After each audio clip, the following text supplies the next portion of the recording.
வாங்க உடைத்து ஊற்றிய முட்டை குழம்பு எப்படி செய்யறதுன்னு பார்க்கலாம். ஃபஸ்ட்டு மசாலா ரெடி பண்ணிக்கலாம். ஆயில் சேர்த்துக்கலாம். சின்ன வெங்காயம் ஒரு 1/4 கிலோ உரிச்சு வச்சிருக்கிறேன், அதை சேர்த்துக்கலாம். பூண்டு ஒரு 4-5 பல்ல எடுத்துக்கோங்க. இஞ்சி இந்த அளவுக்கு சேர்த்துக்குங்க. கருவேப்பிலை ஒரு 2 கொத்து.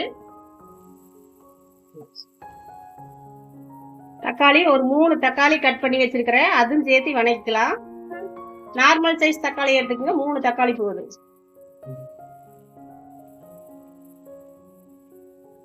ஒரு 2 நிமிஷம் நல்லா வணங்கிட்டு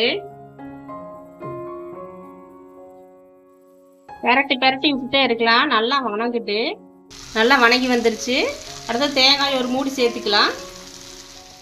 சத்தி கறி மசாலா ஒரு 20 கிராம் சேர்த்துக்குங்க. சத்தி கறி மசாலா வாங்கினீங்கன்னா டேஸ்ட்டாக இருக்குது. வேறு மசாலா அந்த டேஸ்ட் வராது, மட்டன் குழம்பு டேஸ்ட்டில் வரும். இப்படியே ஒரு பெரட்டி ஆஃப் பண்ணிடலாம். போட்டு ஒரு 2 பெரட்டினீங்கன்னா போது. தேங்காய் துருண்டு வந்தா போதும், ஆஃப் பண்ணிடலாம். ஆற வச்சு அரைச்சி அப்புறமா குழம்பு தாளிச்சிக்கலாம். மிளகு அரைச்சி எடுத்தாச்சு, நீ தாளிக்கிறதுக்கு ஆரம்பிக்கலாம். ஆயில் சேர்த்துக்கலாம். கடுகு கடலைப்பருப்பு சேர்த்திக்கலாம்.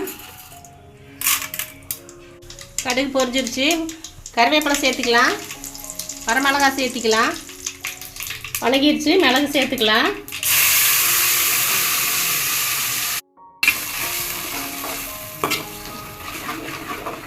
தண்ணி சேர்த்துக்கலாம்.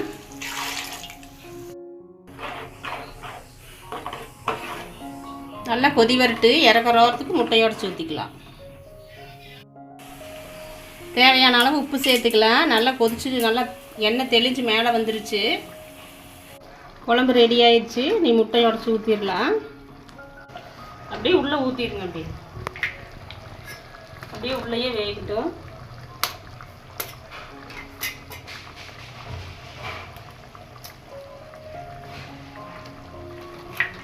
மூணு முட்டை போகுது.